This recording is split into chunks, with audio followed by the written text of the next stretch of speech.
నికర లాభాలలో ఏదైతే 2388 కోట్లు ఉన్నాయో దాంట్లో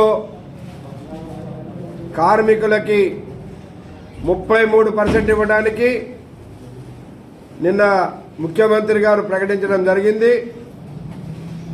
దీనివల్ల సుమారు 788 కోట్ల రూపాయలని కార్మికులకు ఇవ్వడం జరుగుతుంది. ఒక్కొక్క కార్మికుడికి సుమారుగా యావరేజ్గా 1,90,000 రూపాయలు వస్తాయి. అంటే కొంతమందికి 1,50,000 రావచ్చు, కొంతమందికి 2.5 లక్షలు రావచ్చు.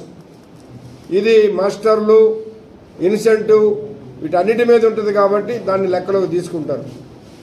తొందరలోనే అండర్ గ్రౌండ్కి మాస్టర్కి ఎంత, సర్ఫేస్కి ఎంత, డిపార్ట్మెంట్లకి ఎంత, ఇన్సెంటివ్ పైన ఎంత అనేది గుర్తింపు సంఘంగా మేము యాజమాన్యంతో చర్చించి దాన్ని విడుదల చేయడం జరుగుతుంది. అయితే ఈ నికర లాభాలు అనేది 1999 2000 సంవత్సరం అంటే ఈ లాభాల వాటా పుట్టినప్పటి నుంచి కూడా నికర లాభాల మీదనే కంపెనీ లాభాల వాటా కార్మికులకు ఇస్తున్నారు. స్థూల లాభం మీద ఏనాగులా ఈ సంవత్సరం స్థూల లాభం 4,700 కోట్లు వచ్చినా దాంట్లో ఇన్వెస్ట్మెంట్ రూపంలో కానీ లేదా ఓపెన్ కాస్ట్లో బ్యాక్ ఫిల్లింగ్ కొరకు కానీ ఆ డబ్బులన్నీ తీసేస్తే మరి 2,412 ఉన్నాయి. దాంట్లో నుంచి కూడా ఏదైతే ఈ మనకి ఈ యొక్క ఫ్లడ్ రిలీఫ్ ఫండ్ కింద ఇవ్వాలో ఆ డబ్బులు కూడా తీసేసి దాని మీద స్థూల లాభం మీద మన నికర లాభం మీద కార్మికులకు ఇచ్చారు. ఇది తెలియనటువంటి వాళ్ళు 4,700 కోట్ల రూపాయల లాభం వస్తే 2,400 మీద ఇస్తున్నారని అడుగుతూ ఉన్నారు. మరి పోయిన సంవత్సరం కూడా 4,000 కోట్ల స్థూల లాభం వచ్చింది. కానీ 2,222 కోట్ల లాభం మీదనే 32% ఇచ్చారు.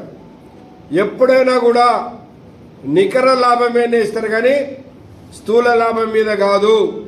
ఇది తెలియనటువంటి వాళ్ళు లేదా తెలిసిన కార్మికులని తప్పుదారి పట్టియాలని చెప్పేటటువంటి వాళ్ళ మాటలు కార్మికులు మీరు కావాలంటే ఇవాళ చాలామంది మీరు చదువుకున్న వాళ్ళు ఉన్నారు.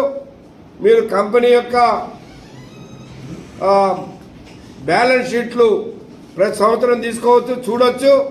దానిలో స్పష్టత అయిద్దని తెలియపరుస్తూ ఉన్నాం. ఏదేమైనా ఇవాళ కాంట్రాక్ట్ కార్మికులకు కూడా ఏఐటీసీ గెలిచిన తర్వాత లాభాల్లో వాటా ఇవ్వాలని వాళ్ళు కూడా ఈ కంపెనీ లాభాలు రావడానికి తోడ్పడ్డారని రాష్ట్ర ప్రభుత్వంతో సింగరేణి మేనేజ్మెంట్తో మాట్లాడి వాళ్ళకు కూడా ప్రతి కార్మికుడికి 5,000 రూపాయలు వచ్చే విధంగా ఒప్పించాం.